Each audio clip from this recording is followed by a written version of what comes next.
Hi folks, Dave, the Honest Audiophile. Welcome to the live stream this evening, and we'll get right started with the review. Hi folks, Dave, the Honest Audiophile. This is the Rum Audio Blues, and these are my Honest Audiophile impressions. I want to thank Shenzhen Audio for providing the Rum Audio Blues for a review. Greatly appreciate it. Shenzhen Audio, you rock. All right, so the Rum Audio Blues, these will set you back $200 from your bank account. They are a 6 balanced armature driver configuration. They have 26 ohms of impedance, 110 decibels of sensitivity, and a frequency response range of 20 hertz to 20 kilohertz. The Rum Audio Blues come in a blue box. You get a picture on the front, a little bit of branding, some information on the back side. Nothing too exciting. It does say on one side here, it says, let you feeling the relaxing atmosphere, enjoy the beautiful music. Let you feel the relaxing atmosphere, enjoy the beautiful music. All right, so when you slide off the sleeve, you're greeted by another blue box with some like waves on it, a little bit more branding. And then opening it up, you have an area for the IEMS to sit, and then some silicone tips and a little thing for the carrying case and cable. The tips are small, medium, and large of silicone tips, and they're not even worth mentioning. They are terrible. Very, very generic tips, and I could not use them. They were so flimsy, and they just didn't offer any support, and the comfort was atrocious. So didn't even use them. And then inside the carrying case, which we're going to open, they also give you another bag of silicone tips, small, medium, and large. These tips fit me okay, but sounded awful. So I did not use any of the stock tips. All right, so let's get on with the carrying case. Carrying case is massively huge. Absolutely no reason for something this big for a $200 IEM. But it doesn't fit in a pocket, but it'll fit in a bag. Hard shell, nothing special here. You just open it up and you have a bed for your IEMs to sit. And then I actually opened it upside down. And there is a pocket for the IEM to sit. Very lackluster accessories. You do get three pairs of tips, small, medium, large, that are useless. And then you get that carrying case, which is too big. And then you get the Rum Audio Blues. They aren't blue. If it is, it's a very, very dark blue. And you get a little bit of branding on the faceplate. Pretty standard shape. Fairly decent sized wing. Nozzle is about normal length. They are a bit on the big side. They are fairly light, and they're okay looking.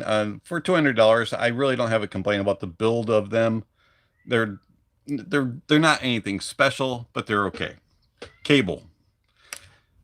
$200 IEM. This cable is very lackluster. They definitely cheaped out on cables. 2-pin connection, very flimsy ear hooks. It's extremely thin, tangles, and the split is small, which is nice. Cinch actually stays in place fairly well, and then it terminates into a 3.5. You get a little branding. It's just a cable that just doesn't say $200.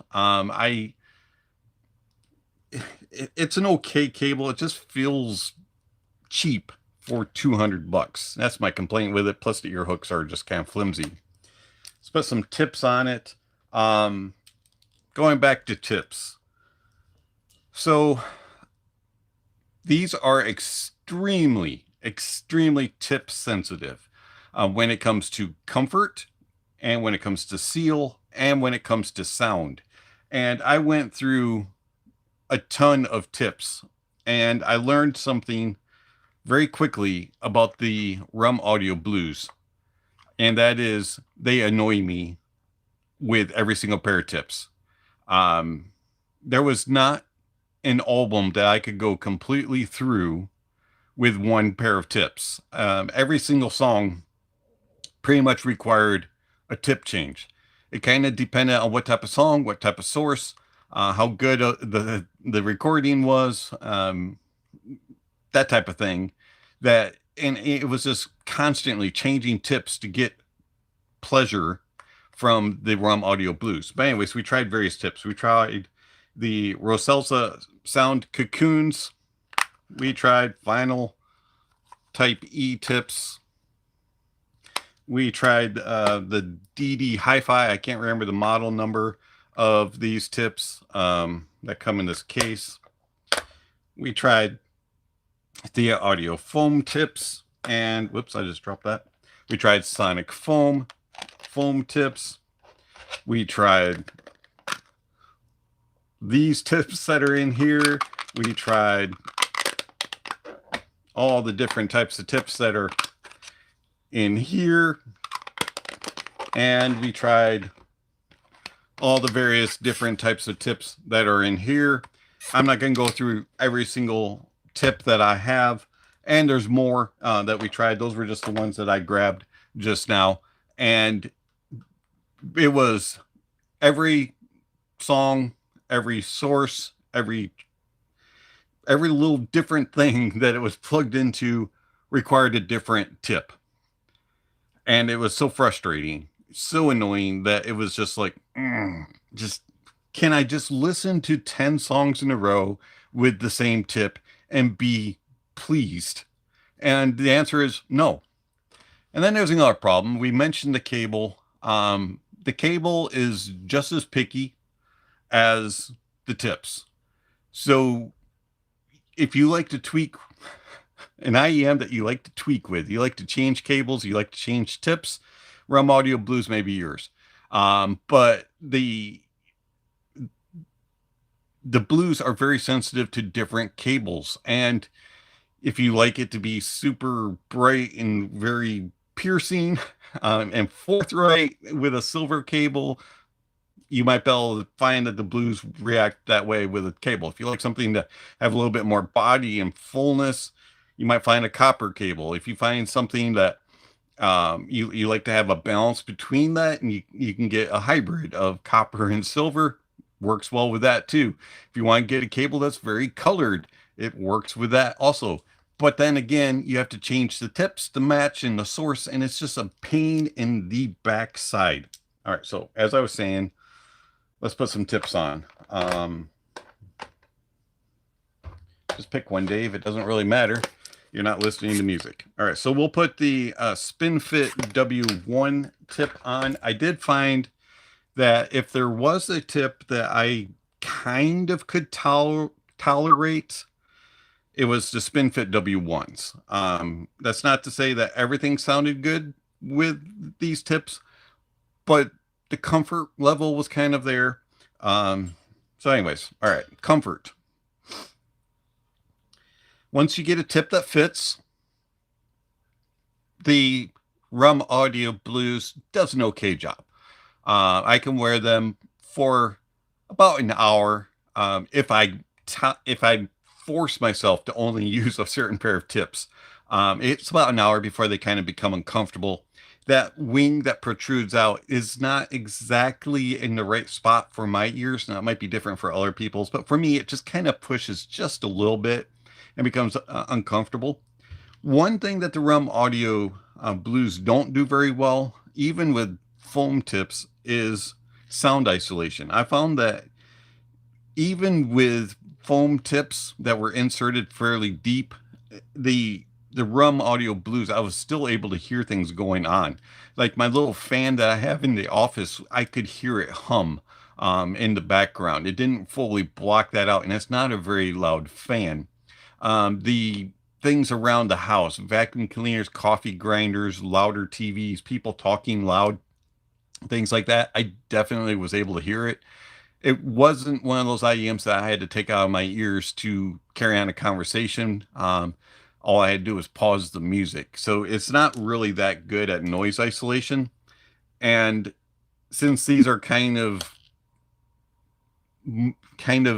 thought of as stage monitors, I don't see them that way because they do not isolate sound very well. They are there's too much bleeding in order for them to be a competent stage monitor, in my opinion. All right, so 26 ohms of impedance, 110 decibels of sensitivity. The RUM Audio Blues are fairly easy to drive. The problem with it is they're just super source picky, and it doesn't really matter because there's so many other variables that go into that. As already mentioned, the cable and the tips can also affect it. And so if a couple things of note, if your source is bass heavy, especially mid bass and upper bass prominent, the blues are going to sound bloated no matter what type of tip you're using, no matter what kind of cable you're using. It has a kind of a fatness in the mid range, in the mid bass, and in the upper bass, lower mid range regions, and so it can really become bloated and a little too fat in that regard on warmer sources. The treble and mid range can become shouty and a little bit aggressive on colder sources. I found that it really kind of just was picky, didn't necessarily mean if you're using one of those sources that some songs are going to sound that way. But that was kind of the general consensus that I came across, is they're very source picky along with cable and tip picky. It was a very frustrating IEM for me to test and to kind of come to conclusions, just because it annoyed me so much with the different pickiness of the RUM Audio Blues. So they don't take a lot of power. Pretty much anything can get them loud. Pretty much anything can drive them. Dongles, DAPs, desktop, doesn't really matter. One thing of note, desktop is the worst to drive the RUM Audio Blues with. I found that the desktop sources that I have, MyTech Liberty DAC 2, the X-Duo XAO2, the Burson Audio Playmate 3, the FIO K19, the FIO K9 AKM, and various others, none of them really sounded super good with the RUM Audio Blues, which is kind of a surprise, as normally I enjoy all those sources with a IEM. It just kind of seemed like they were a little bit more harsh, a little bit more gritty and grainy sounding on desktop gear. DAPs and dongles, they did sound better. So do keep that in mind. RUM Audio Blues. How do they sound? So the RUM Audio Blues bass is very, very strange. So the bass is either there or it's not there. It easily gets lost in the mix, or it is very overbearing. And it kind of depends on whether or not it's a sub bassy track or a mid bass focus track or an upper bass focus track, and what sources you're using and tips and cables and all that. I found that the bass at times was very fun and engaging and had nice authority to it and nice power. But then at other times, that mid bass and upper bass presence was just way too much. It became too thick and bloated and kind of slowed down and became sluggish sounding. And then there were other times where, it depended on what tip you were using and what source and what music you were listening to, they became pretty much non-existent. It was just kind of like, ho hum, I'm gonna maybe make a little bit of rumble and grumble down here. So the bass is very, very odd. Shy maybe, but not shy. It's one of the weirdest bass presentations that I've ever come across. When it's there and it's engaging, it's fun. When it's too much and it's annoying, and there's not really anything in between. It's just either there or not. Tonality wise is okay. Detail wise, it's all right. And resolution wise, it could definitely be better, as it gets very confused and it can become very bloated and just kind of just one note-ish on the wrong types of music. Mids. Mids are the best part of the blues. I find that the mids are slightly forward. They do have some presence to them. At times, they can be a little bit too bitey. They are prone a little bit to sibilance, and but for the most part, the mid range is the most pleasurable part of the blues. I find that they have decent tonality to them. Most instruments and vocalists sounded natural. Every now and then, that upper mid range could get a little bit too forward and strain things and make it sound a little pushed and a little artificial sounding. But for the most part, the mid range was pretty good, and I was fairly happy with it. There was good space and in between vocalists and instruments, and you could follow things around and through the mid range. And I found that it sounded, as mentioned, mostly natural. Mid range, okay. Treble. The treble is adequate. It has just a little bit every now and then a bite in energy and crispness in the lower treble regions. I do find that it can be kind of fixed with different tips and in different cables and source. But for the most part, the treble is okay with enough adequate extension, air, and space, and there's enough energy there without being too overbearing. Every now and then you'll get a little bit of hotness, but for the most part, if you're treble sensitive, it shouldn't bother you too much.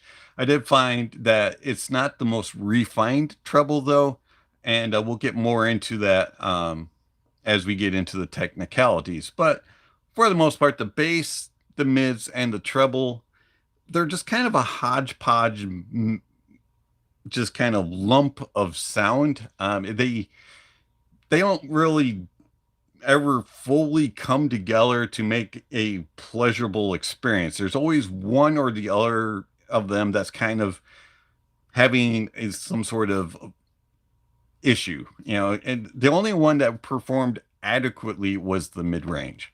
But normally, if you wanted something to just kind of come together on a track, either the bass or the treble was kind of having its moment. Soundstage.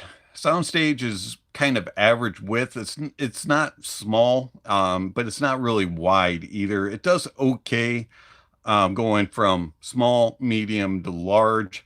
It doesn't really get into that grand size. You don't get really that big open sound that you can get with some IEMs. I found that it was just kind of an okay soundstage.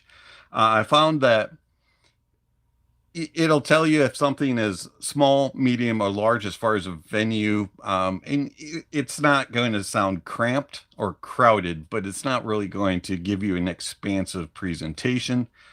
The imaging is okay. It's not three blob right, center, and left, but it's kind of herky and jerky as it goes across. It's not the smoothest transitions. So as things enter in and exit out, they're kind of, kind of stuttering across the stage at times. Placement is okay. It's you can kind of put it here. It's kind of in a small neighborhood. It's not pinpoint accurate. And at times with that kind of stuttering across imaging, it can be a little bit hard to follow things directly across. And then another major issue is depth. Depth is not very big. I find that you can only look about 2, maybe 3 rows into the stage. It can get quite confused and muddled, especially on busier, heavier, bassy tracks or more complex tracks like orchestral music. I can kind of lump things together, and it kind of forces everything into the center, and it makes it a little bit hard to differentiate and place things when it does that. I also find that the layering struggles a little bit.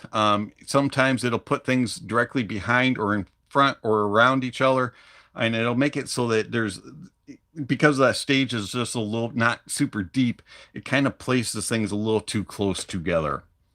Tone and timbre is thin, and not the most natural, as mentioned, especially in those upper mids and lower treble regions where it'll start to force things a little bit. It thins them out, and it'll turn things into sounding a little bit artificial. And then the bass at times is a little bit too thick, and it'll be a little bit too unnatural in that regard. But for the most part, it's a thinner sounding tonality and timbre, barely natural is how I would kind of describe it.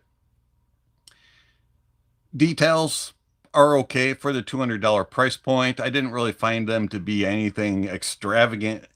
There were times where I was going, where's my details? I usually hear this in a $200 IEM. There was no time that I ever said, wow, I never hear that. But the details at times did kind of disappear. Resolution.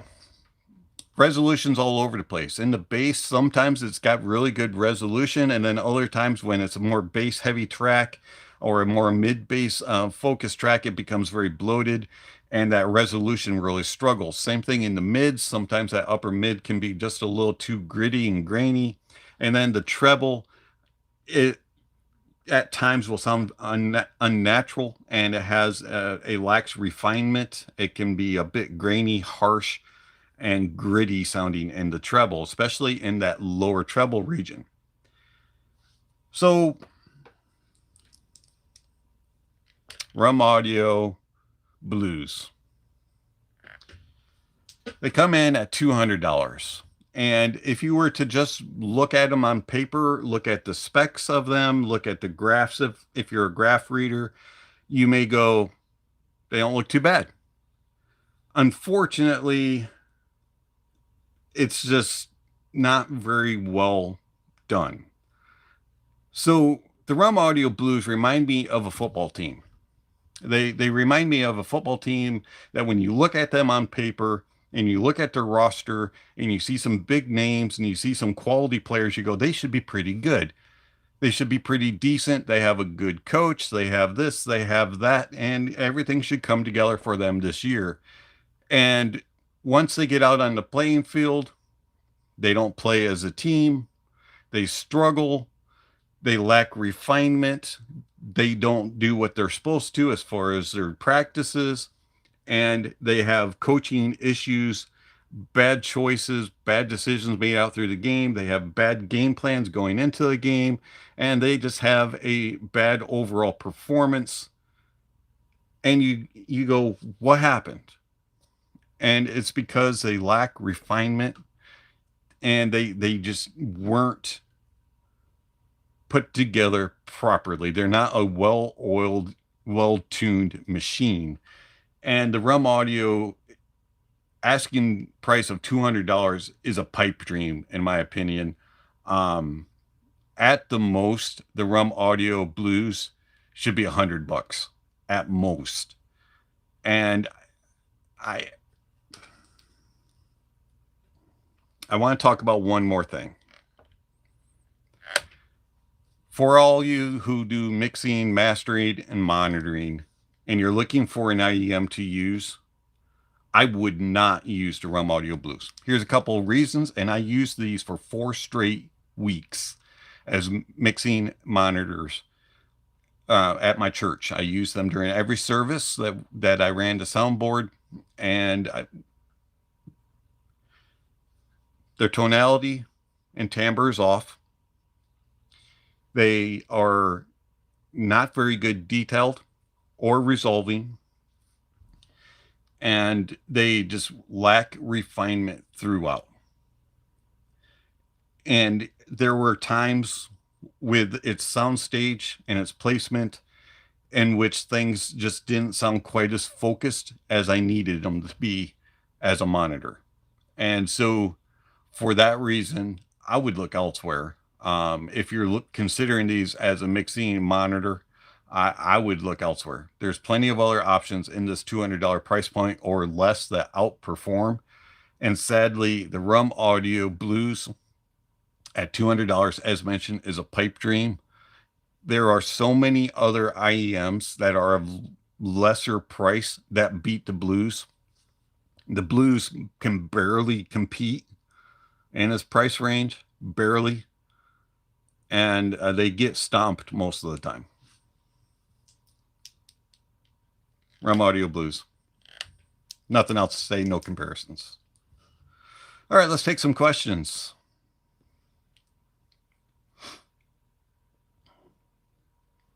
All right, first up, I hope you're having a good Friday night. And hope you enjoy your weekend and get a lot accomplished. Hopefully you're having good weather. We're having nice weather here in the Midwest of the United States. It's very pleasant and very, very enjoyable for the weekend. It looks like it's going to be kind of our warmest of the weekends, probably for the rest of the year. So enjoy it while you can. And I'm going to put these tips away before I drop them.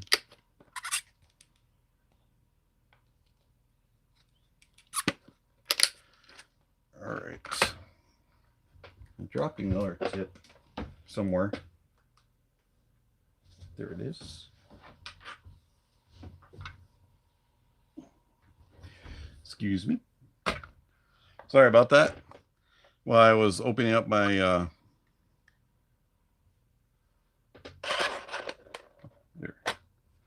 the DD Hi-Fi package, I dropped a set of tips as well. All right, so Quince, love and respect. Same back to you. Thank you very much. Opulent Otter popping in to say hi. Thanks for the review as always. Hey, you're very welcome. Thanks for popping in. Greatly appreciate that. And let's see here. Scooby says, I think chemistry is the word. Yeah, chemistry, or you could also have synergy. The Rum Audio Blues lack that. If I was, let me put it this way. Someone mentioned the name of the brand Rum Audio was kind of off-putting to them. You know, if I was a drinker, I'd have to drink a lot of rum in order to enjoy the blues. Anyways, all right. So, Quince, I just managed to watch you live from my recording studio. As much as I tried last week, I couldn't make it. It's understandable. Hey, you're busy and things happen, but I'm glad that you made this one. Thank you very much for swinging by.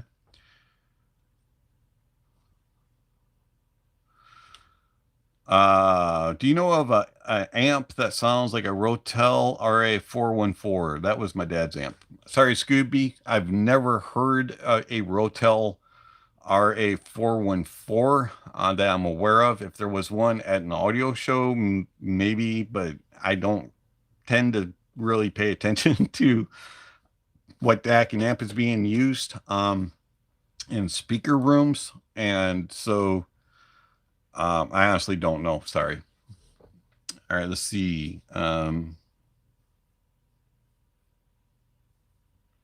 All right, so Quince asks, from the perspective of an audiophile to a mixing engineer, is there a difference? How much bass is too much bass for you? It seems like a vague question, but I'd like to know at what point you would say that's too much bass. Well, the Rum Audio Blues is too much at times, not enough at others.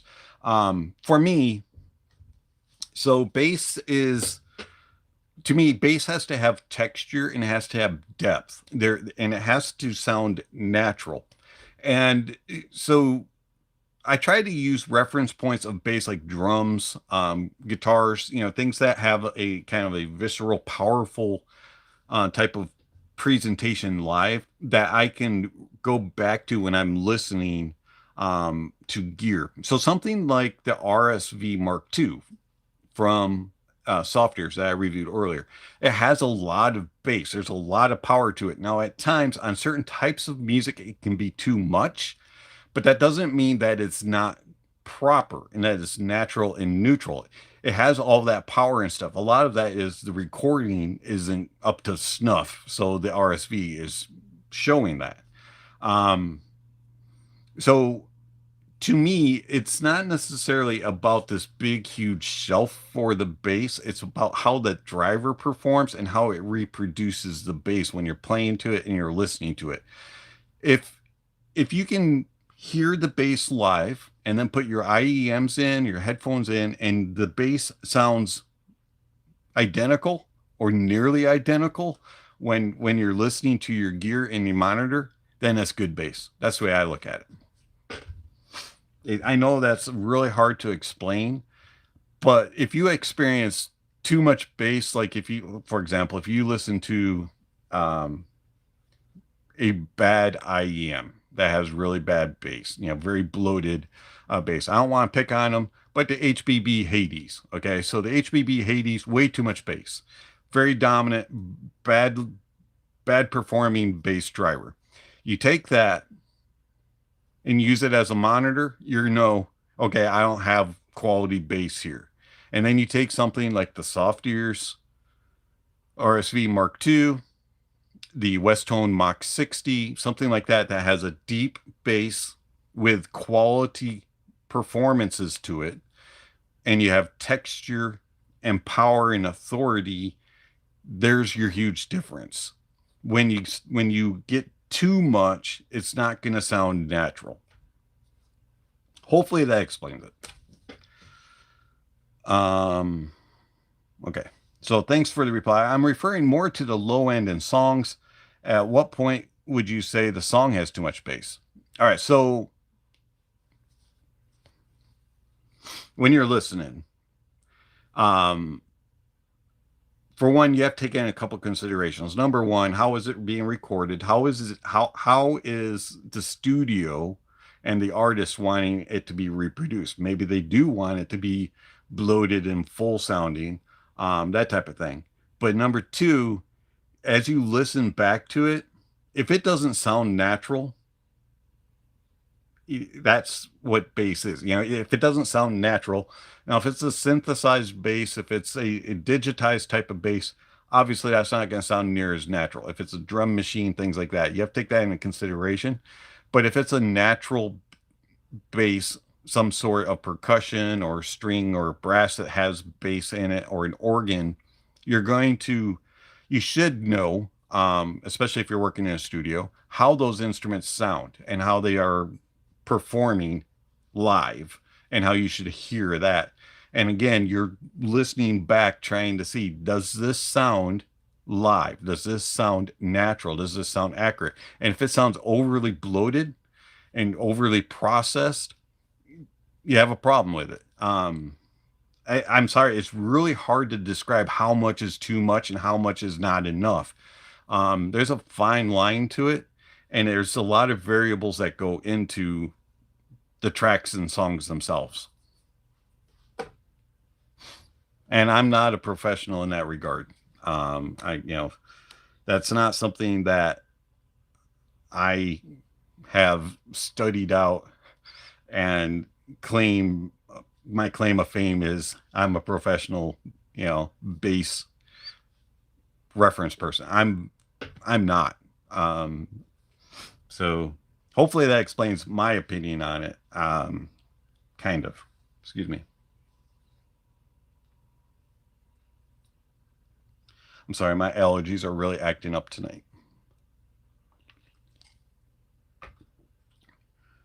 For me, the majority of how I do my monitoring and mixing is by ear, because I don't use a lot of EQ. And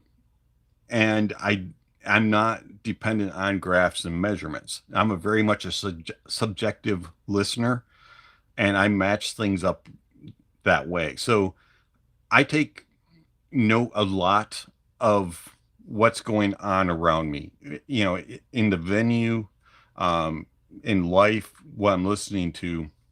And then I use those as reference points when I'm doing my monitoring. And if something doesn't sound correct, I then start tweaking it. I don't have set EQs for the most part. Now our pastor has a set EQ, and he's the only one that uses that microphone and that level. And he's always the same every time he uses that microphone. But when it comes to instruments and when it comes to other people talking and things like that, I reference, hey, I've talked to this person live. That's how their voice sounds. And then as they're talking through the microphone, I'll tweak it until it sounds, hey, that sounds like so-and-so. That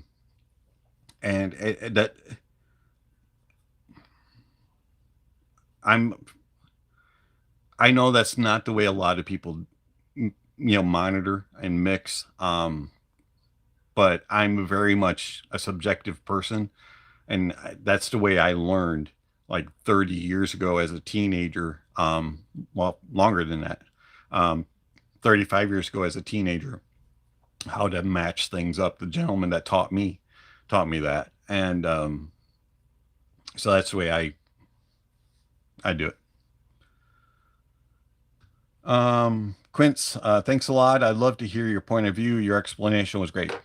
Thank you. I'm glad that you found it helpful. I am so when I did a video a couple years ago now. I went on vacation, and we stayed in a cabin in the woods, and I did a video about natural and what natural sounds like.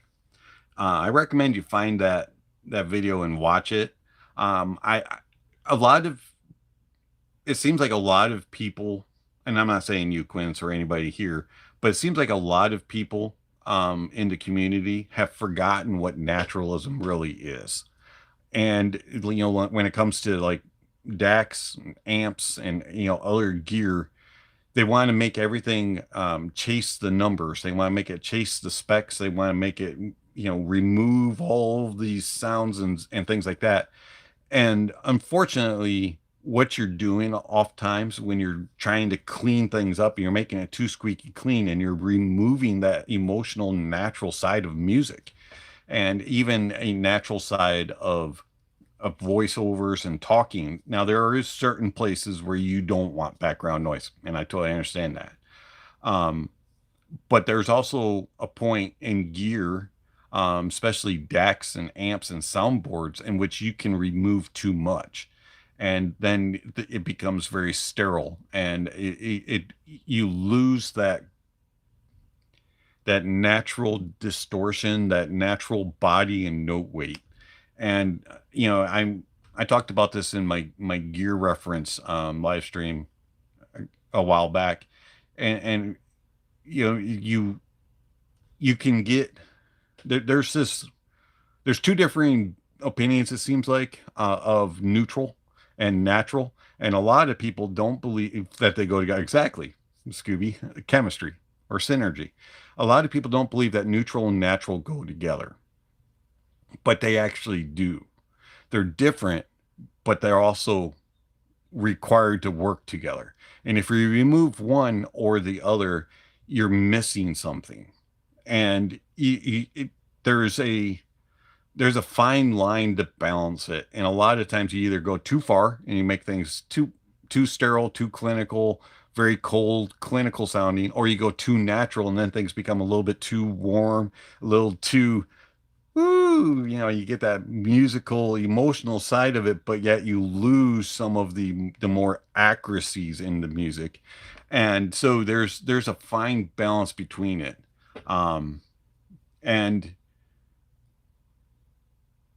someone mentioned that in a comment about um, DACs and amps don't make a difference, or they shouldn't make a difference, and that when they do, it's because manufacturers are adding in too many filters, or adding in too much colorization, and this, and this, and they're adding in too much distortion.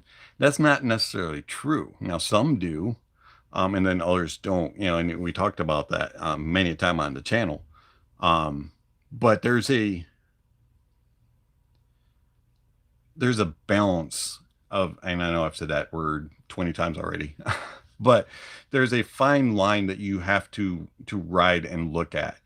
And unfortunately, some of the companies that get touted by reviewers, especially in the budget side of things, and when I'm talking budget for DACs and amps, I'm talking less than $1,000.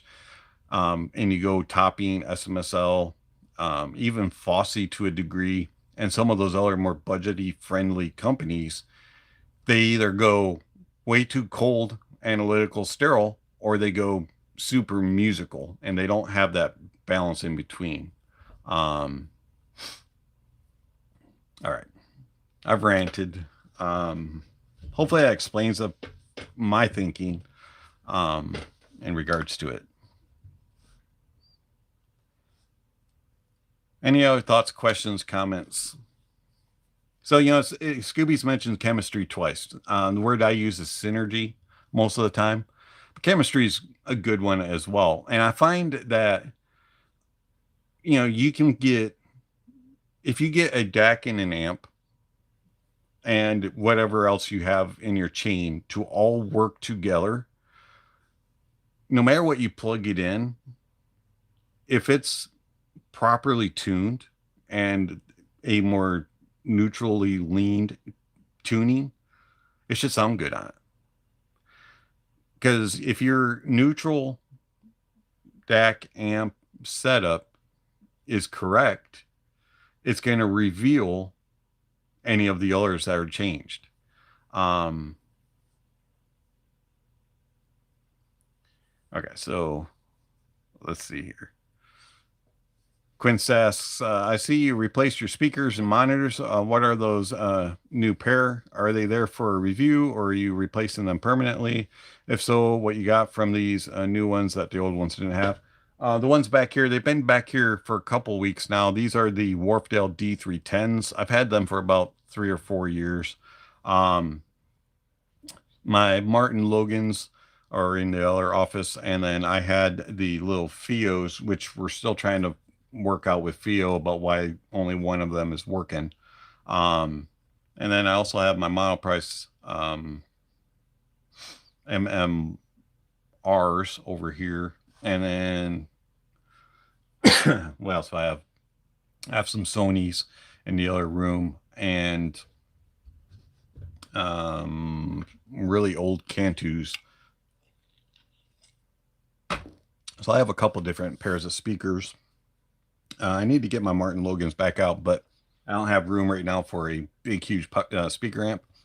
And this little amplifier that's right here, the Musical Paradise, it's a furnace. And so, so I don't like having it turned on very much. It makes me, I get super, super warm. I'm sitting here because all my speakers are near field, and having that tube amp on is just craziness.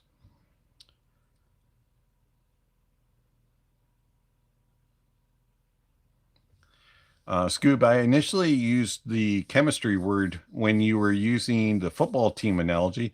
That seemed to have all the cards, but for some indefinable reason, you just wasn't clicking. Bless you, by the way. Well,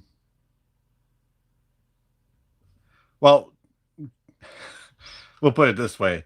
If you did say it during this while I was doing my review, I actually don't have the chat up at that time for a couple of reasons. Number one, I have notes up in front of me as far as to kind of what I want to talk about. And number two, if I see the chat, it's going to interrupt my process of doing the review, and I will go down a rabbit hole and start,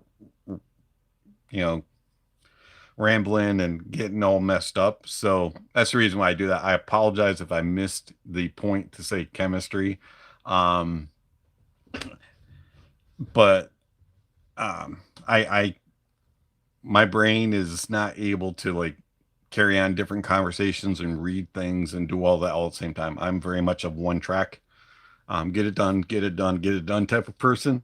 So sorry if I missed the initial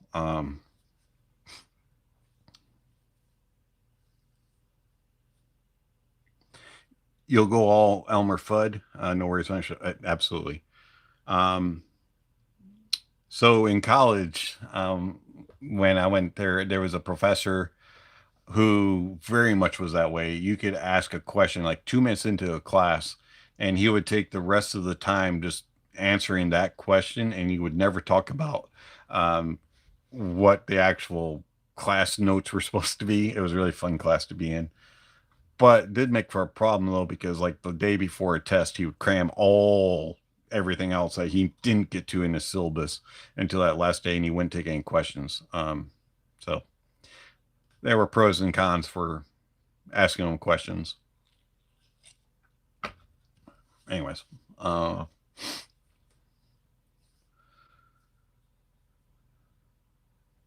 let's see. Harwood, you're a baddie, Dave. I love your enthusiastic expressions of your perceived sonic experiences. Glad you enjoy it. Um, yeah, so when I started this channel, that's what I wanted. So I wanted the channel to be exactly kind of how the live stream is. I wanted the reviews to be personal. I wanted you to see my reactions as they came, which is why I don't script my reviews, which is why I rarely ever have notes up. I do have notes up during live streams.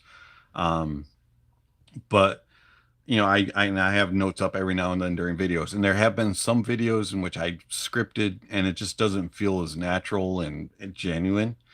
But when I started the channel, I wanted it to be like I'm sitting across from you talking. You know, like you all came over to my house and we're listening to music together, and I'm explaining my impressions when somebody handed me a product. That's how I wanted this channel to be. And I know it's completely different than all the other channels, and most people don't do it this way. I totally get it, but I wanted it to be personal. And you got it. Uh, let's see. Quincy asks, have you listened to the new album by Joe Bonamassa? It has a new track, You Don't Own Me. There's a new reference track in the studio for blues if you're into blues. I think you're going to love this album. 10 out of 10. Okay, I will check that out. I do like Joe Bonamassa.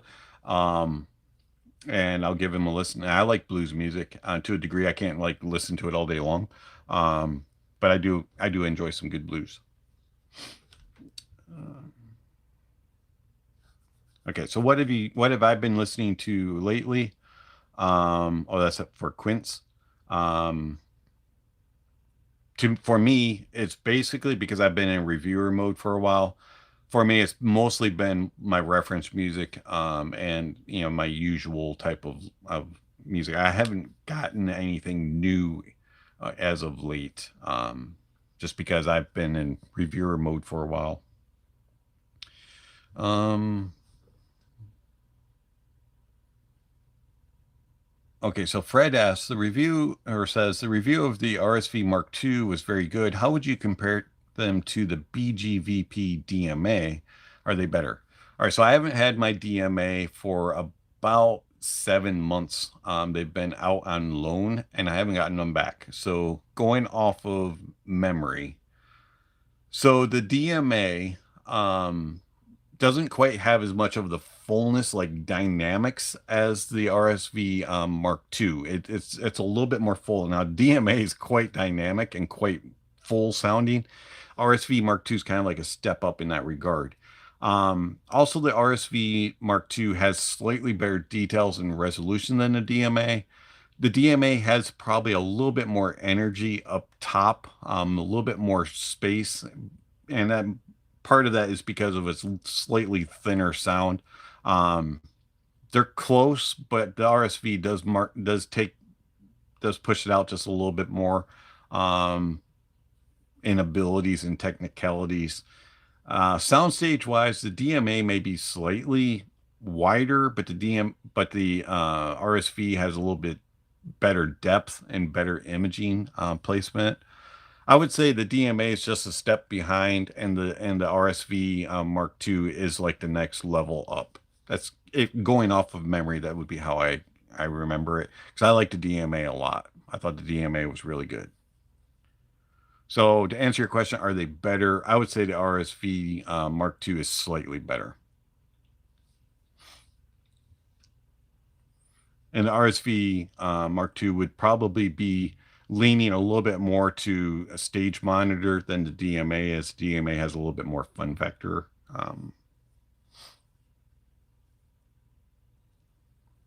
Harwood, I have not had a chance to listen to the SimGot Super Mix 4. I know it's ancient news in the IEM world, but I'd like to know your thoughts. Yeah, I haven't heard that one. It is crazy how things become old news after just a couple months. Moves fast. Fred, were you surprised how good the RSV Mark II is? Yeah, absolutely, I was. I've always heard good things about the original. Like the one thing that had me a little bit concerned was people said that the original was a little bit on, more neutral stage monitor, but a little bit on the thin side when it came to note weight. And I saw a graph of both of them compared together even before I got to RSV Mark II, and I was kind of like, that's a lot of bass. It's got a little bit of fatness to it. They definitely made a difference there. Everything else was kind of in line, for the most part. I was like, but that could make a huge difference. And so I was a little concerned. But I was still, I still had that feeling that it's going to be good, but is it going to be, that good? And then I listened to it and I was like, this thing's really good. This thing is, yeah. The RSV Mark II has that fun side, but yet stage monitor side, and it's a really good all-arounder that will please both sides. Now, depending on what type of music you listen to, you may think it has a little too much bass, especially like more modern dance type music or electronic type of music. It'll sound a little bit too thumpy, and become kind of like what we were talking about a few moments ago, where it just doesn't quite sound accurate because it's too much.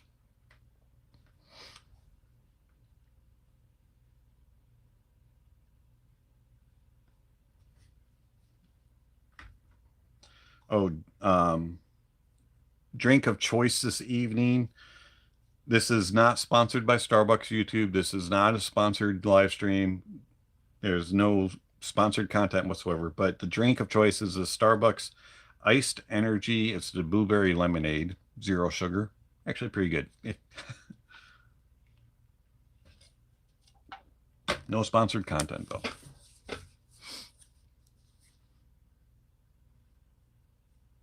Any other thoughts, questions, comments, concerns, anything of the sort? Just to clean up, so to speak, going forward, I am going on vacation, not next week, but the week following, and I'm leaving next weekend. So a week from tonight, I'm going out of town and won't be back until the following Saturday, Sunday. So there will not be a live stream next week, and there will not be any videos or live streams the following week. I am going to try to post a couple of things in the community. If I can get something recorded in the next few days for the following week, I'll post it, but I'm not going to promise that that's going to happen. But I am going on vacation and will be out and away from all of this, but we will return. So just wanted to let you know that on the news front. And then also in for review, things that we will be working on while on vacation and that will be getting done going forward. We still will have something to review this upcoming Wednesday. We'll do a poll, like you all have seemed to enjoy that. So we have a couple things in for review that you can vote on, but then we'll be working on some stuff. So things in for review, we still have the Tantrum Fission, the BASN Beemaster X or Beemaster 10. We have the Pula Unicron, the QOA Cloudscape, the Moondrop Land 2 Pop, the Moondrop Land 2 Reference, the FIO FH19, the Upus OP24, and then we have a dongle, the Tri TK1, and the Colorfy CDA L1. We also have the Bellari BA525s. We have the FIO S15, the FIO M21, the Fosse Audio GR70, and then we have to revisit the Kiwi Ears Altruva, and that's it. So we'll put together a poll for you guys to vote on this weekend, and we'll put a few products in there to see which one you want me to review on Wednesday, and then I'll have a couple of weeks to prepare for the next one. All right, so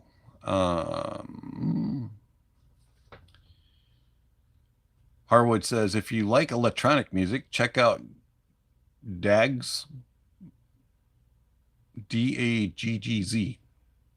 All right, thank you for the rec. Fred asked, when will you do the Fosse Audio GR70? The Fosse Audio GR70 has actually been on the polls for 3 weeks straight and hasn't gotten enough votes to be reviewed. So we'll get to it eventually. Let's see here. Harwood says Daggz is a producer of contemporary dubstep. Awesome. Fred says you deserve a great vacation. Thank you. I hope it's a great vacation. I'm looking forward to it. Let's see. Scooby asks, am I going anywhere nice? Well, I hope it's a nice place. But he asked if we're going to Hawaii. It is not Hawaii. He asked if we're going to Spain. It is not Spain. He asked if we're going to the South Pole. We'll be closer to the South Pole than I am currently, but we're not going to the South Pole.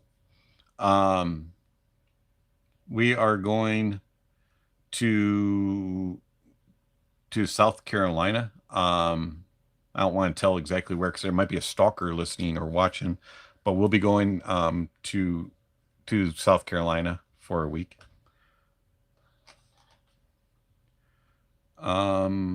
Let's see.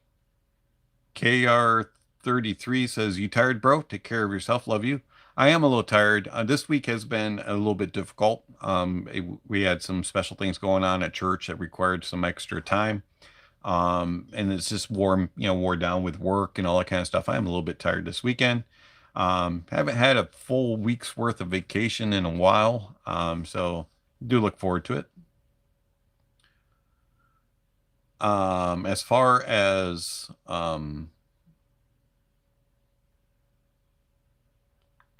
I was going to say something else. I can't remember now. Okay, so here's a good question.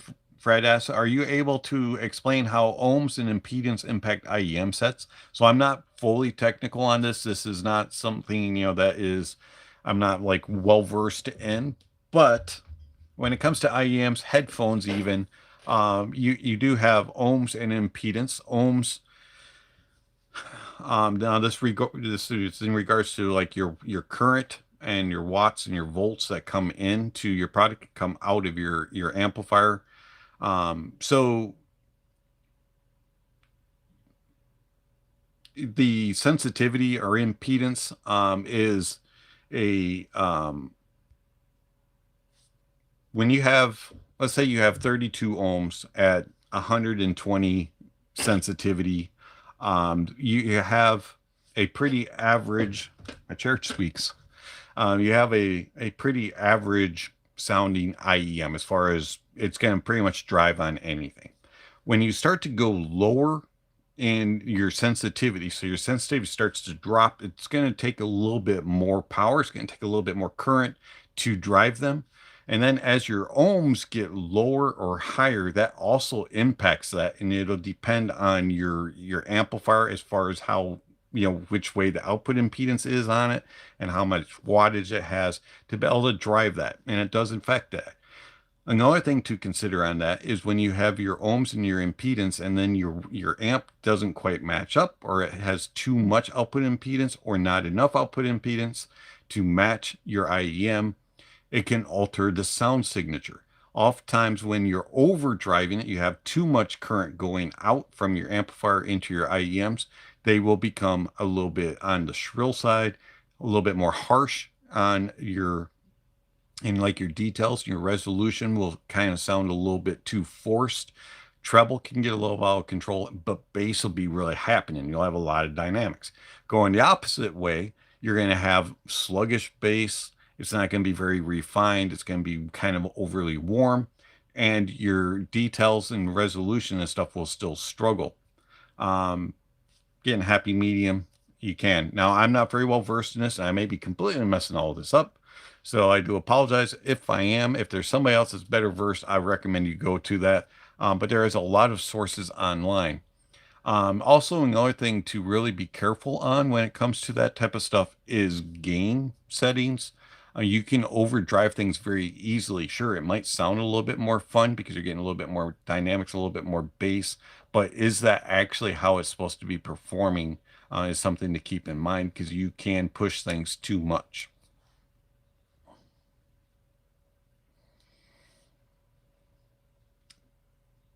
Harwood can explain, please do. And that's a good question, Scooby. Is he related to the Earl of Harwood? That's a really good question. But yeah, he would probably be more of a technical mind that would be able to explain it better than me. But that's kind of the way that things come across to me as far as impedance and sensitivities.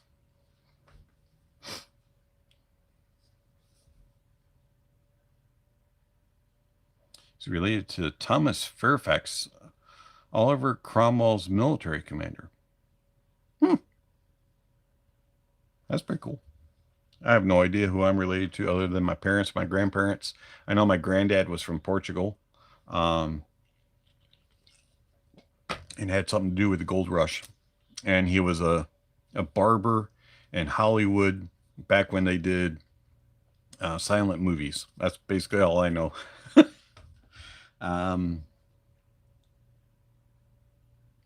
Harwood says, to be honest, Dave, you covered all the points well. All right. Well, thank you. If you have anything else to add, drop them in the chat or point them to, people to wherever they should go.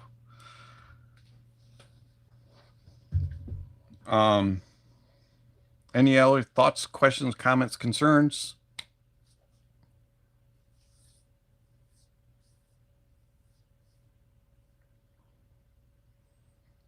Definitely not the Earl of Arrowood then. He was a minor royal, was Queen's second cousin or something. Interesting. Have you ever visited the e-store in Tokyo? I've never been to Tokyo. Would love to be there. I would love to go to Tokyo. It looks like a really cool place to visit.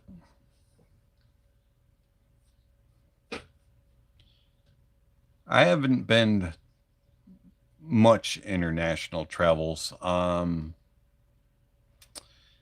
Let's see. Canada is international for me. And the only other international location that's on my passport is Aruba. Does it count if you flew over Puerto Rico when going to Aruba? I think it was Puerto Rico. Could have been Costa Rica. No, I think it was Puerto Rico. Does it count if you fly over the country, or do you actually have to land in order for it to be considered a travel?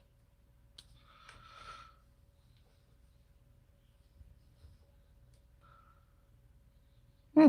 5 stories of headphones and earphones. That's a lot. And no, I don't have that many in my house, even though my wife thinks I do. You can test everything. That's cool. That's really cool.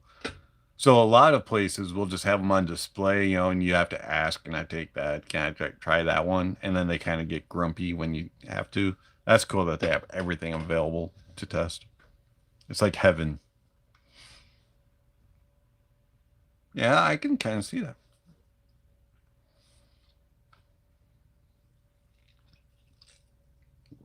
Don't have any places like that around here. I'm kind of jealous.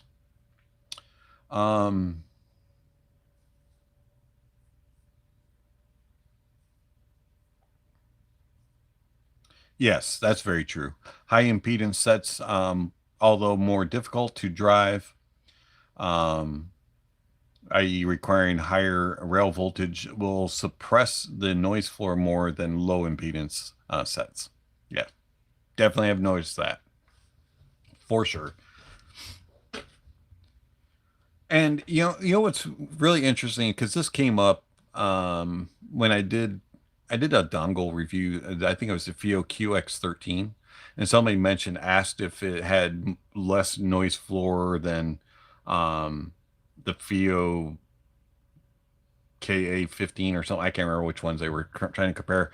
And I said I really didn't notice it.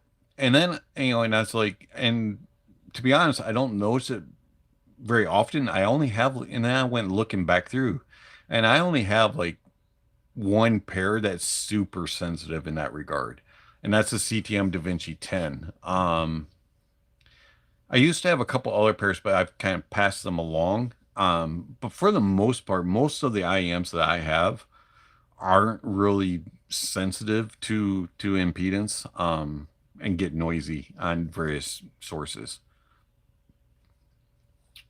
At least the ones that I use on a regular basis. But that is something to consider, that sometimes I just kind of forget because it doesn't really apply to me to what gear I use. Um,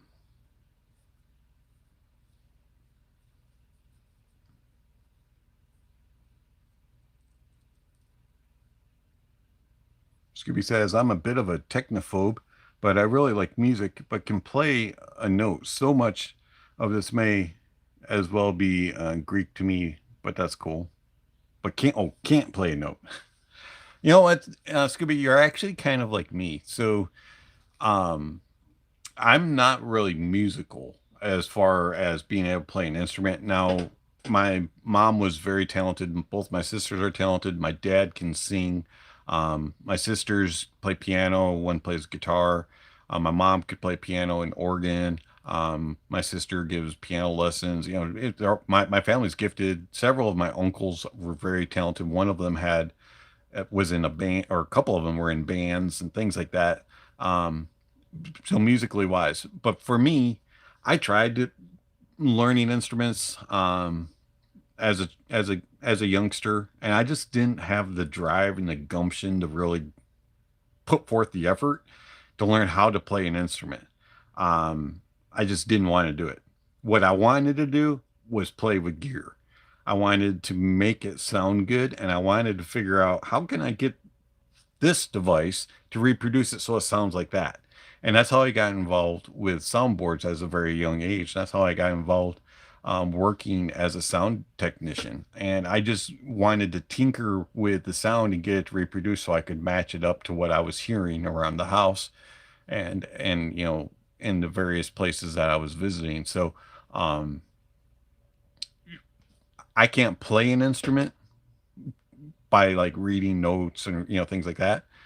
I can sit down on a piano and plunk out a few typical songs, like Mary Had a Little Lamb, Here We Go to the Birthday Party, things like that. Um, Not very well, mostly with a couple fingers, but I can get the song out. That's about to the extent of my musical ability. I can't really sing. I can't carry a tune very well. I hit the notes every now and then. But the hilarious thing is, I can sit and listen to somebody. I can listen to a performance. I can listen to music. I can watch videos and things like that. And I can say they're off key. That's not in pitch. That's really good. That's on key. I have an ear for that, which is the weirdest, most bizarre thing. I know when something's right and when something isn't, but yeah, at the same time, I can't do it myself, but I can make it sound it. So there's nothing wrong with it. We all have our own talents, and our abilities.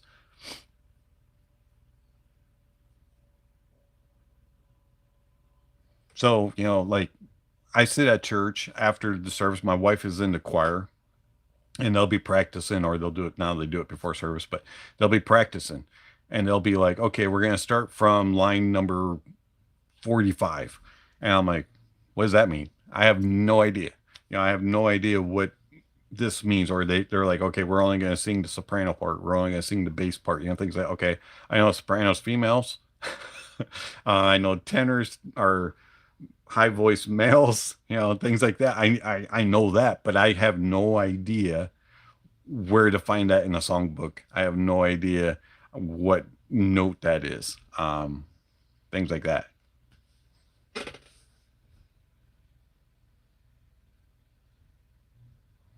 All right, let's see here.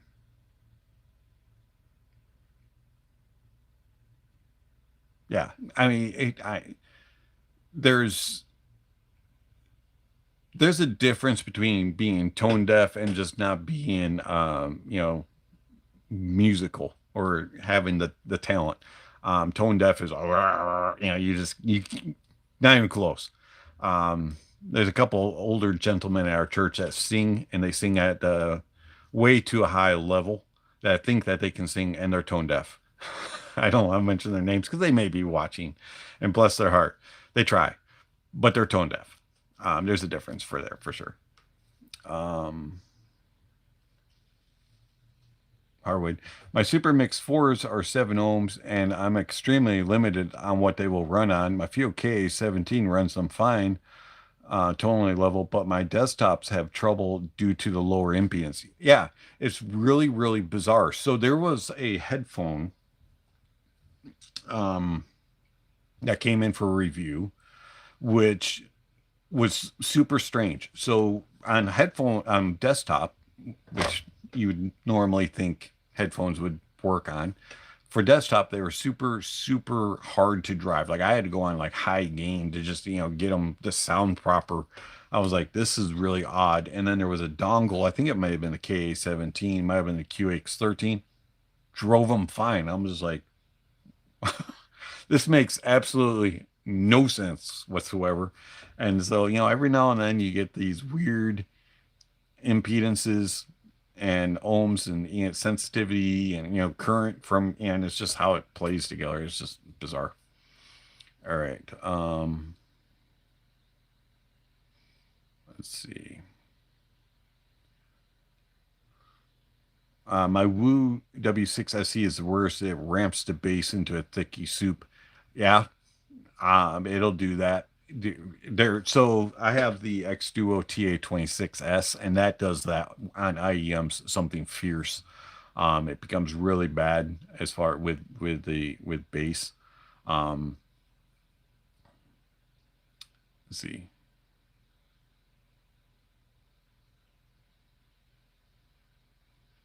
Scooby says, uh, like Indian chats, Indian singing, is that what you're referring to?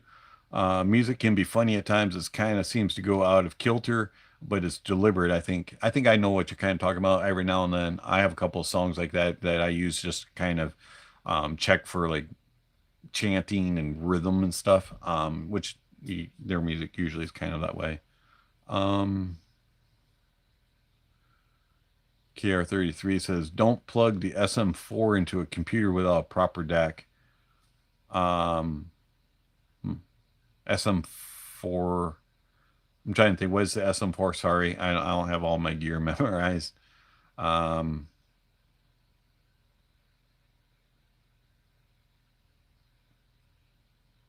oh, Super Mix 4. I gotcha.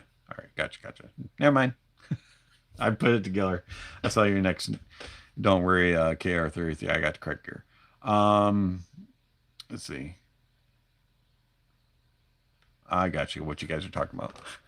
So, anyways, yeah. So it is really bizarre. Like sometimes, I've given impressions, um, online, like on my Discord, and people are like, "You're using the wrong gear." I'm like, I'm mentioning this one. It's not like I don't have other things that I can use.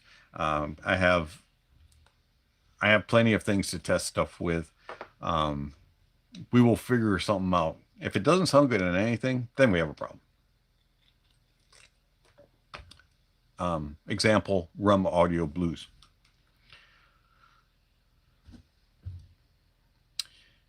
Fred, will you be taking any IEMs with you on vacation?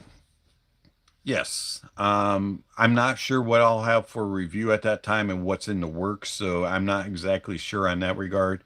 But as far as personal use, because I am going to do some personal listening, um, I'll probably be taking my Westone Mach 60, and I'll take the Edifier Stax S5s for headphones. Um, and then probably a couple other things. I don't normally take a lot of headphones, which is why I'm going to take the S5s because they're so small and light, being Bluetooth, and considering that it's about a 12-hour trip to South Carolina, I'm not going to be driving. Um, Somebody else is going to be driving. Yay! I don't have to do it this time. But anyways, so I'll be a passenger. So I'll get to listen to music on the way down. So that's where the S5s will come into play, and maybe the West Tones. But as far as other stuff, I'll just take whatever I need to kind of do some review stuff. Listen when I have a chance. Probably won't take a ton, um, but I'll take a few things. But right now, I'm not sure. It's whatever's on the schedule at the time. So that's gonna probably break down to be um, the land, Moondop lands, QOA, um,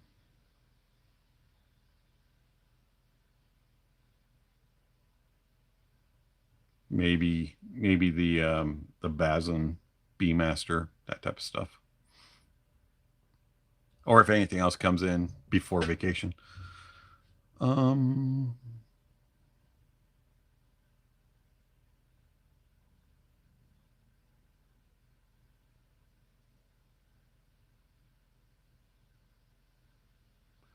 if you haven't heard of them, check out the Singing Pillars of Hampi. They're basically a very old stone pillar that are tuned and can be played.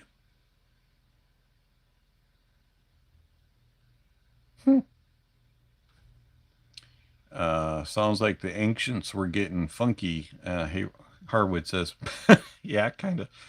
You know what's amazing is some of those, yeah, some of the stuff that they came up with, and as music was kind of evolving and getting created, they were kind of geniuses and how they used natural stuff to make noise. And some of the architecture that went into buildings, because they didn't have microphones back then, you know.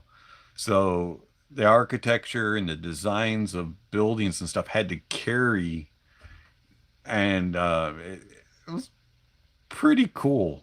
Some of the genius behind it back in the day.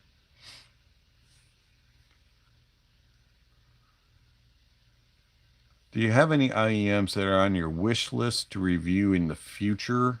To be honest, not really. I haven't really been looking to see what's been coming out. Most of the stuff that I learn about is when I get an email saying, "Hey, you want to review this?" or when I get messaged on X or on, um, by somebody.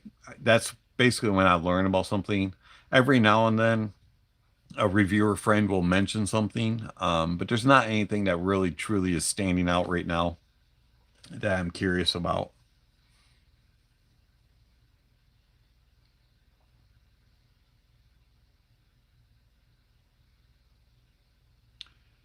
It was the reticulans. I have no idea what you guys are talking about, but that's all right. All right, so 10 more minutes and we'll call it an evening. So last call, I guess, if you want to put it that way.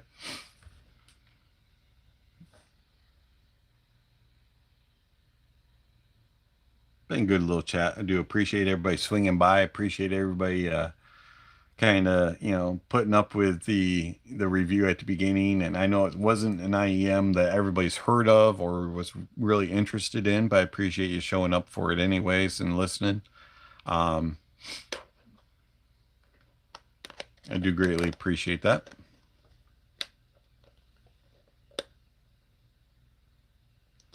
Harwood says he wants to get a set of Mega 5 ESTs and then I'm done with IEMs. LOL. Are you though? I haven't heard those. I've always heard good things about them, but I haven't heard them. So I guess, Fred, if you're asking if there's anything that, I want to review that's out there already that I'm aware of, Mega 5 ESTs might be one. Some of the more higher priced the audio stuff. I want to hear some of the higher priced stuff from Soft Ears. Curious about that. Things like that.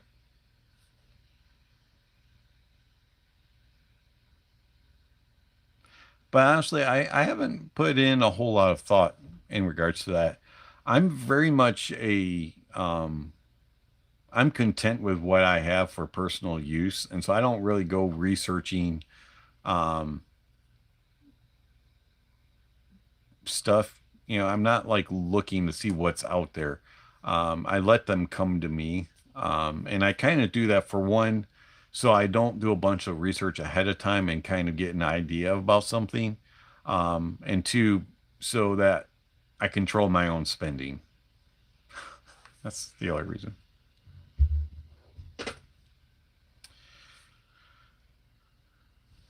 Let's see, Fred. I'm so glad that you do reviews. What drew me to your videos was that you didn't put out a disclaimer stating that you were not paid to do a review. Was that by design? So I'm not paid to do reviews, and I don't feel like I need to broadcast that. I when I'm just being honest. I got I get provided gear to do reviews, and I state that in my videos. It, I felt like from the beginning when I started my channel that if I had to overly state something and make it, you know, explicitly clear that I'm not paid or this is my opinion, nobody, has given me any words to say, that everything is mine, that I'm trying to convince you that that's the case. I shouldn't have to convince you. You should be able to tell that I'm being honest and genuine. And so I wanted to come across that way. I put down in the description what's required by YouTube as far as, if it's sponsored, if it's paid, if there's any type of advertising or anything like that. That's all in the description. I meet all the requirements that YouTube requires. And, ask me. And people have in the comments, people have tried to call me out and say, this is a shill, you're being paid, you're this, and that. And I was like, no, I'm not. I have the paperwork that backs it up. I can send you emails where people have asked me to say certain things or give a positive spin on it, and I have flat out told them I'm not going to do that. I also weekly, sometimes daily, respond to emails telling where people ask, what is your review price? And I tell them I'm not interested in reviewing it for a pay. I don't get paid. I do it for free, so to speak. Now, if you want to support the channel, cool. I'd appreciate it. But I'm not going to beg for it. And I definitely don't get paid for a review. The only payment for a review, I guess if you want to call it that, is them providing our product for review. And that's a common practice among all sorts of stuff that gets reviewed. That's just business. So I'm just straight up honest. And if you want to, if you don't believe me, I don't know what else I can do to convince you. you know um and that's the way that I formulated my channel from the beginning, was to be upfront, just as mentioned earlier, to be that guy that's just talking to you across the room, that we're looking eye to eye, and I'm just telling you how I feel about it. And you can I'm as genuine as I can be. um and it's sad that there's channels out there that feel like they have to put this big, huge disclaimer out there. And to me, as a viewer, when I have viewed those channels, not as a critical mind trying to nitpick, the reviewer, but just as a viewer itself, watching these channels and listening to get content, when they make comments like that, make these bold statements that they're not paid and that they don't have sponsored content or they this and this and this, to me, they're trying to convince me that they're not hiding something. That's the way it feels. It just doesn't feel genuine. I should be able to just listen to you and sense whether or not you're telling me the truth. Now, some people are really good liars. So, I mean, obviously, but um, you can normally tell when someone's being genuine. Um, and then there's the other thing, which some of these channels that have made those claims, put those disclaimers in years ago, now are doing sponsored videos, are now getting paid, and are now fully supported. And, they've completely gone against what they started out as. And, even a couple of them have come out and said, hey, I had to change my ways because, yeah, I make money by being a shill. Yeah, I make money by being sponsored. Yeah, I make money because I get the clicks. And yeah, that's what's important. It's sad that they had to do videos like that and admit it. I, I'm I'm never going to be that way. Um, I'm glad that you like the channel, Fred. It means a lot to me.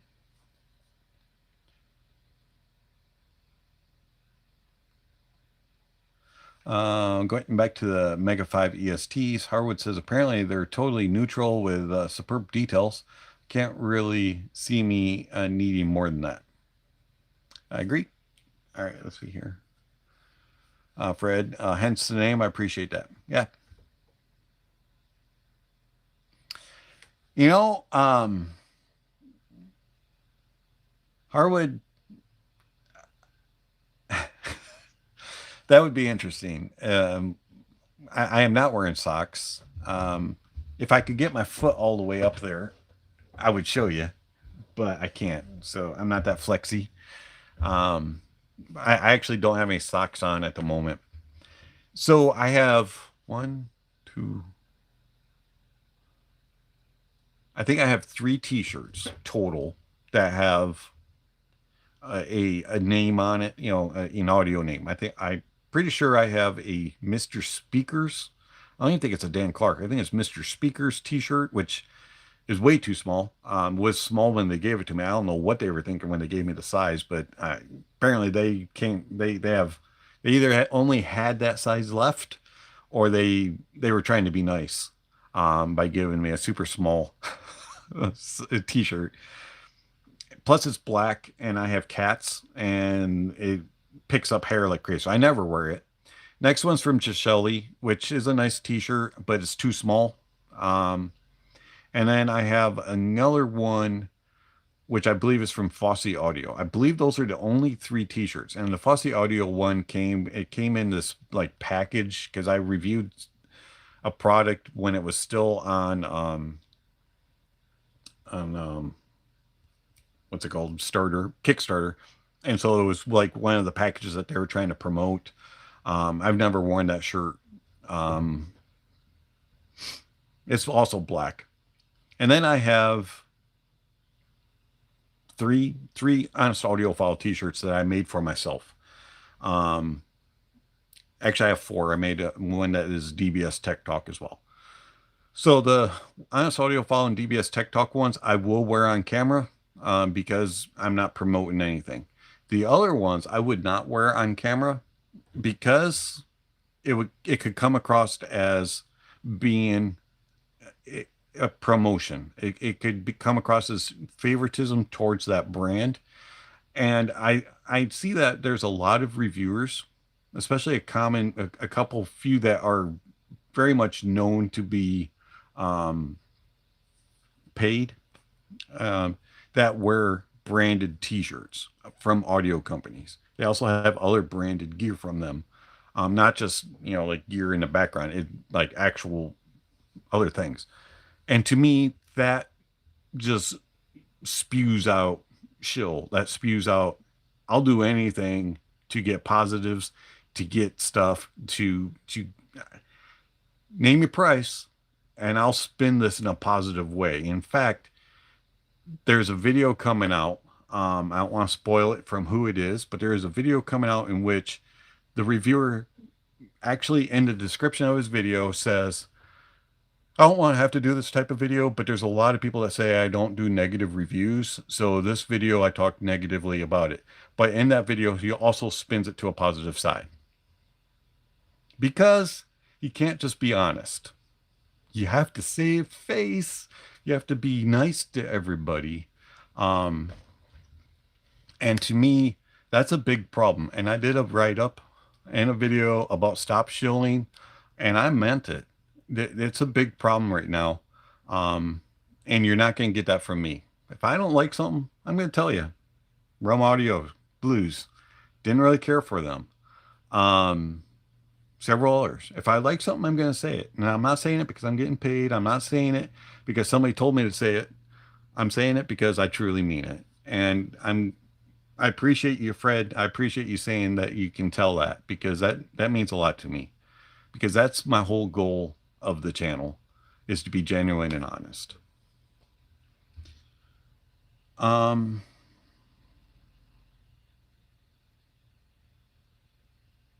would say he'd rock a Just Shelly Labs t-shirt.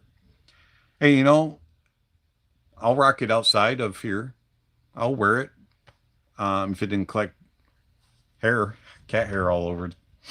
But I mean, I don't have a problem with, you know, if they want to send a t-shirt along with a product, or just, hey, Merry Christmas, here you go, here's a t-shirt, you know, and they want to send it to me, cool, thanks for the gift, I appreciate it. But I'm not going to wear it on camera. I'm not going to wear it as a promotion. And that, to me, that just gives ammo to somebody who wants to say you're a shill. That just gives ammo to somebody, you know, for people to come out and be like, do they really, you know, are they pushing this company? And that's just the way I feel. Fred, thank you for your authentic, genuine reviews. I look forward to upcoming reviews. I hope you have a rested, wonderful vacation, and thank you again. God bless you and your family. Same to you, Fred. I'm glad that you enjoyed the channel and the reviews, and thanks for the well wishes. And I do hope I get I have a good vacation. There's a lot planned, so I look forward to it, and hope I get rested for sure.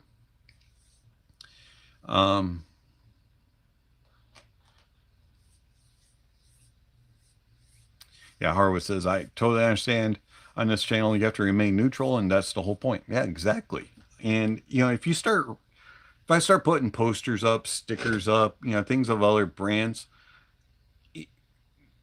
you're going to draw attention, and people are going to wonder why you're doing that, you know. And if you start to be supported by channels now, you know, supporting advertising is a sticky thing. You know, you have affiliate links, you have this, you have that. And for me, affiliate links are controlled by you guys. You choose to use the affiliate link if you want. I only get some sort of money back from an affiliate link if you use it. And I refuse to put an affiliate link, an actual affiliate link, in the purchase link. All purchase links just go straight to the website. They're not affiliated. If you want to use the affiliate link for a certain website, you have to go all the way to the bottom of my descriptions, click on that link, and then do your own search. And I know that's not the way to do affiliate links, and I know I'm not making money that way, and I'm told that all the time by Opus Audio, but I understand that, and that's my choice. If you want to use the affiliate link, go ahead. But I'm not making money off affiliate links. I can't even think of the last time I got paid out for an affiliate link. As far as Patreon money, support through all those various types of websites and things that you can use, it's your choice. If you want to do that, if you want to give one-time gifts, that's your choice. If you want to donate, I'm not going to beg it. And I don't have a problem with a content creator having that.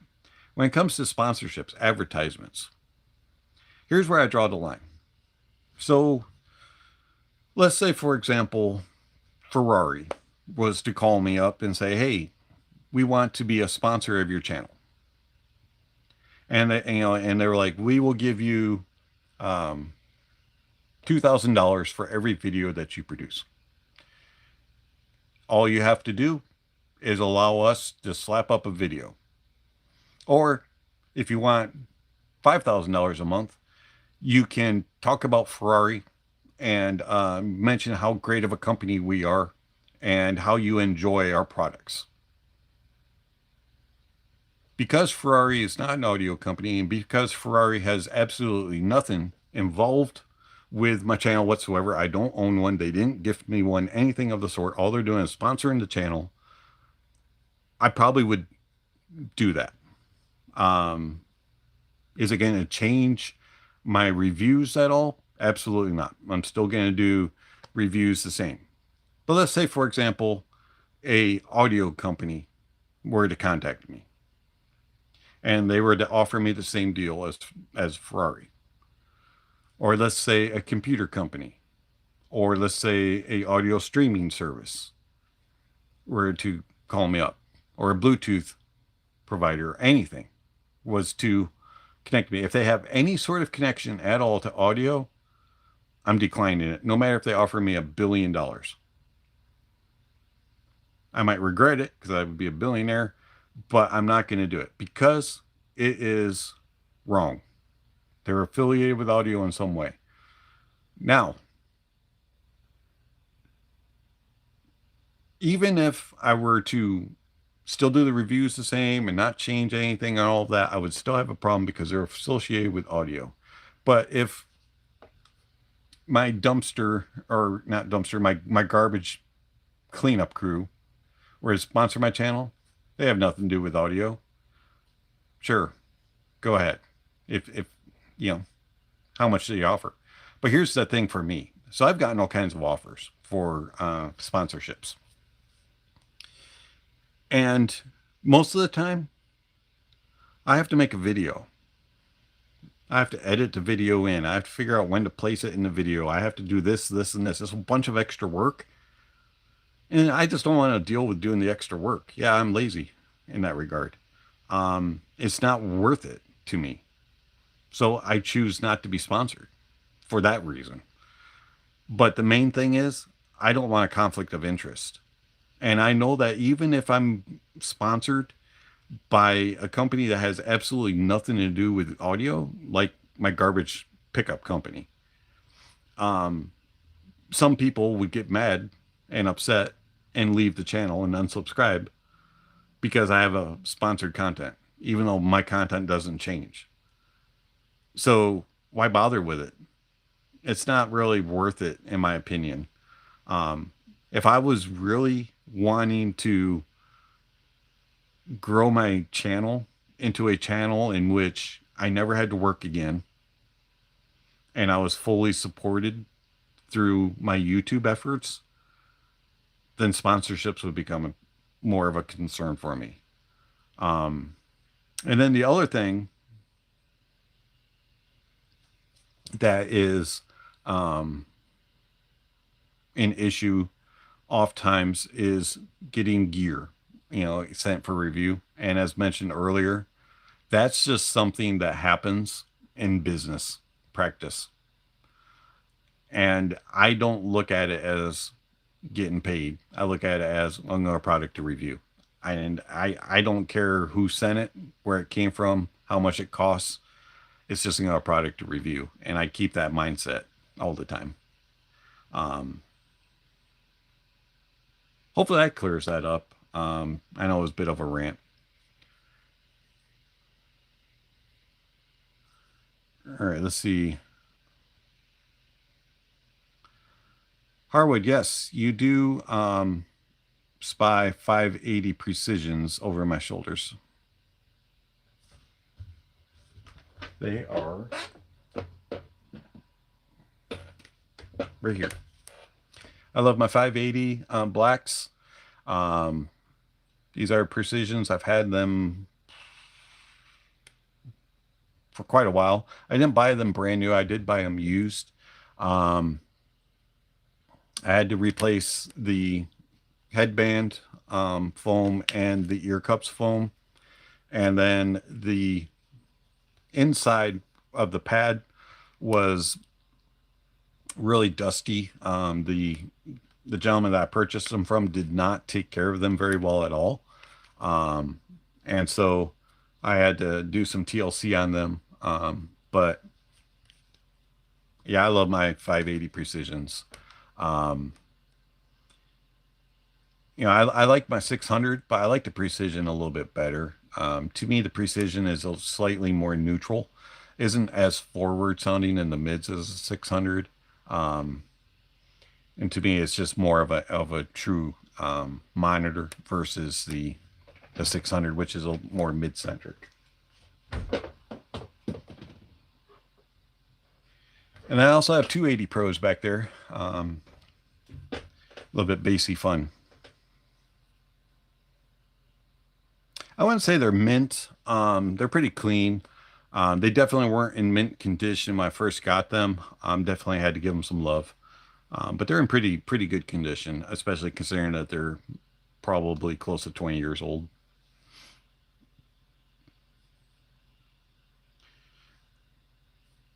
All right, well, I said we were only going to do 10 minutes. You also have the black paper diaphragm 580. Awesome. Good stuff. Blacks are the best, in my opinion.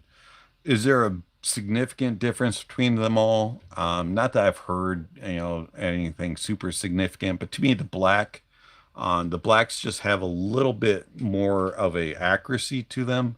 Um, Now, I haven't heard the drop version. I hear that one's totally different than Jubilees. But for me, the Precision is the best variant that I've heard, the blacks. All right. Well, I said it was going to be 10 minutes. It's ended up being over 20. Um, and I told my wife that I was going to only go an hour, 40 minutes over that. But I appreciate everybody letting me rant and explain things a little bit. Hopefully you enjoyed the Rum Audio Blues. And if you didn't catch the review of them, scroll back to the beginning. It's in there. I'm not going to say it's a very glorious review, but useful, hopefully, if you ever do consider them. And we will be back Wednesday with a video. I will put a poll up tomorrow for you all to decide. We'll leave it up till Sunday evening on what to review on Wednesday night. I appreciate everybody joining in on the fun of the polls. It's been very helpful, and I like doing that. I think that it gets you guys involved, and you enjoy having a hand in, hey, what's up next. I just think it's something different. I don't see a lot of other content creators doing that, so something special to our channel, I guess. And then there won't be a live stream the next 2 Fridays. No video, 2 weeks and 2 Wednesdays, and then back from vacation, and we'll get rolling again in time for the holidays coming up. Harwood, I appreciate the chat. Have an epic holiday. I'm going to bed. It's 2:43 a.m. in England. Sorry to keep you up, but have a good sleep. Hopefully you don't have to get up too soon. And thanks, Contral, for the well wishes on vacation. Catch you next time. Take care to everybody. And thank you for everybody showing up. Do greatly appreciate it. And you know what you're supposed to do. Check out the links down below. There's all kinds of information down there. And don't forget to enjoy the music, and that honesty is the best policy. And now we get to get the finger in the screen while I turn off my camera. Have a good night. Thanks for joining.